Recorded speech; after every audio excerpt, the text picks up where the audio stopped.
What's the difference between these two lenses and which one should you buy? I'm going to break it down for you on today's episode of Ask David Bergman. Hey there, welcome back. Here I am, as always, answering your photography questions on Adorama TV. If you've got a question, just go to askdavidbergman.com and submit that form on the site. If it's one that I think is going to help a lot of other photographers, I just might pick your question to answer here on a future show. This week I've got one sent in by Mandar S. I'm looking for an all-purpose lens to shoot landscapes, portraits, and street photography, and don't know if I should get the 24-70 f2.8 or the 24-105 f4. What are the trade-offs between those two lenses, and which would you choose? Thanks, Mandar. That's actually a great question because those two lenses are so similar in many ways, but they're different. So why would you choose one over the other?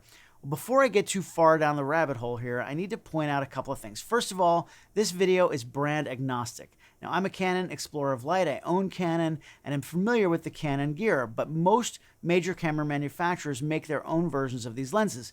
So I'm going to talk in general about why you might choose one over the other. You also probably know I'm not a pixel peeper, so I'm not going to be shooting test charts and comparing lens aberration and purple fringing or anything like that.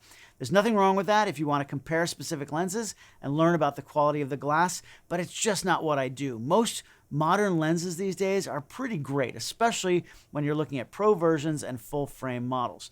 And I care way more about helping you use the lenses that you have to make pictures that move people. That's what's most important to me. And you don't have to zoom in to 400% to do that. Okay, with that all out of the way, what are we actually talking about here? Well, the 24-70 and 24-105 are both zoom lenses.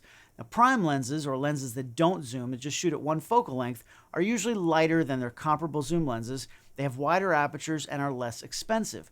But you can use zoom lenses to shoot at various focal lengths, so they're going to be much more versatile, especially if you're just looking to buy one everyday lens that can be used for different types of photography. The 24-70 and 24-105 are very popular because they can give you multiple looks from a single lens. Now let's compare the two and see which one is going to be better for your needs. First up is the 24-70. This one is the Canon RF version, but like I said earlier, Nikon, Sony, and other brands all make a 24-70 with the same 2.8 maximum aperture. Now, the focal range starts at a pretty wide 24 millimeters. It zooms past the normal 50 millimeter range and goes all the way to a short telephoto 70 millimeters. That's a good focal range for landscapes, but doesn't quite zoom in enough to get to, let's say, 85 millimeters, which is where I like to shoot headshot type portraits. But to show the environment around your subject, it's excellent. Now, what really makes this lens awesome, though, is the 2.8 maximum aperture. Now, as a quick refresher, aperture is a measurement of how wide the blades open inside the lens when you take a picture. Now, it's measured in stops, and each stop is going to let in double or half the amount of light as one stop bigger or one stop smaller. Lower numbers are actually wider openings because it's actually the denominator of a fraction. So f over 2.8 is a larger space or a wider opening than f over 4, f 5.6, f 11, and so on. Now, since you can choose to open all the way up to 2.8 on this 24-70 lens, it's great for low light situations or for fast moving action when you want to speed up your shutter speed a bit more than normal. 2.8 is also going to help you get a nice smooth background, or bokeh as they like to say, because the wider the aperture, the shallower your depth of field. And you can throw your foreground and background way out of focus. Now, photographers generally like that look because it helps to separate your subject from the background, making it look like they're popping right off the image. That's a pleasing look that a lot of photographers work hard to try to get. Now, to get a wide 2.8 aperture on a zoom lens like this, it needs to have a lot of big pieces of finely tuned glass and metal. There's autofocus motors in here. There's all kinds of stuff happening. And all of that costs money. This new RF to 24-70 is just under $2,400 US. The older EF model is $1,900, and other brands are somewhere in that range. Now, third-party lenses are usually a bit less expensive, but still more than a comparable prime lens in that same range. Now, let's look at the other option. This is the Canon RF 24-105. It starts with the same 24mm wide angle that's great for landscapes or environmental portraits, and of course zooms all the way to 50mm and 70mm, just like the 24-70. But you also get that extra 35mm of zoom all the way to a respectable telephoto of 105mm. So if you want to zoom in tighter and make a headshot in that longer range, you absolutely can do that, all with one lens right here. So that's a pretty significant versatility advantage over this 24-70. The other major difference, however, can actually be a disadvantage. You lose a stop of light. The widest you can open up this aperture is f4, right? 4.0, which is half as much light as the 2.8 lens. So you either have to push your ISO one stop up or slow down your shutter speed one stop if you want to match the light from the 2.8 lens. You're also not going to get as shallow a depth of field at the same focal lengths, so the bokeh won't be quite as pleasing as it is on the 2.8 24-70. Now, even though it's a longer zoom range, the smaller aperture means there's less glass in this 24-105. That makes it lighter and significantly less expensive than the 24-70. This Canon RF 24-105 is $1,300. Now, I certainly wouldn't call that a budget lens, but it's just over half the price of this 24-70. So which one of these lenses is better? Well, of course, that depends on what you need. For many years before the 24-105 existed, the 24-70 2.8 was the go-to lens for many professional photographers.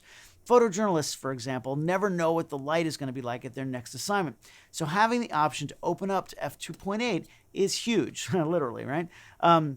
Pair this lens with the 70-200 f2.8, and you've got a versatile pair of lenses to cover pretty much any situation. But then the 24-105 came along, giving that extra focal range to document more situations without having to switch to the long lenses quickly.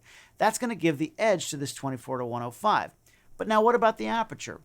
Well, for exposure, yes, you lose a stop of light, but as cameras produce better looking images at higher and higher ISOs, it's not usually too big a deal to bump your ISO one stop, especially if you're only talking about going from 200 to 400 or 400 to 800. You probably aren't going to see any significant difference in the quality in those ranges. Now, what about depth of field? Yes, the 24-70 absolutely has the edge there, since you can get a shallower depth of field at 2.8 than you'd get at the same focal length when shooting at f4. But you can actually back up a bit further and zoom in with this 24-105. That's going to make your depth of field get a bit shallower, so you can get your images looking a little bit closer to 2.8, even if you're shooting at f4. So, does that help? Which lens should you buy? Well, here's my thought process. If you primarily shoot in low light, things like concerts, weddings, photojournalism, and other things like that, having a 2.8 lens is absolutely beneficial. Also, if you shoot wide open a lot and you're really going to use that 2.8 maximum aperture, then I'd say it's worth it having the extra stop. Of course, price is always a factor, but a quality wide aperture lens might last you a decade or more. Shooting with it every week is going to pay for itself in no time at all. But if you don't want or need the option to shoot wide open with a super shallow depth of field, maybe you already own a 50-1.8 or an 85-1.4 prime lens for that occasional look. And as long as you're using a camera that still looks great at high ISOs, then the 24-105 is going to be a more versatile lens for most photographers. And then maybe instead of a 70-200 as your second lens, since you can already zoom to 105 with your wide, you can get something in the 100-400 or 100-500 range as your longer telephoto and have even more distance. I've used the 24-105 and 100-400 for my concert photography for many years, and it works really, really well.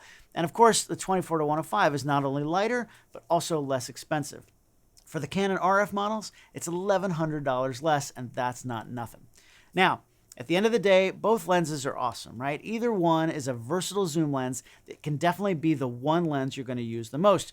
If you really need a 2.8 aperture, either for exposure or for depth of field, then you can't go wrong with the 24-70. If you can get away with f4, then save the money and get the 24-105. The extra versatility is going to be worth it in the long run. What do you think? Am I crazy? Do you own one of these lenses? Which one do you use and why? What do you use it for? Let me know down in the comments below. If you're also not already a subscriber to the Adorama YouTube channel, do me a favor and click that subscribe button down below. Hit the little bell icon. That way you'll be notified as soon as new shows come out all week long from myself and the other hosts right here on Adorama TV. I'm going to be back here next time with a new question, so keep them coming by heading to askdavidbergman.com and filling out that form. I'm going to pick the best ones to answer right here. Thanks so much for watching. I really appreciate it. I'll see you next time right here on Ask David Bergman.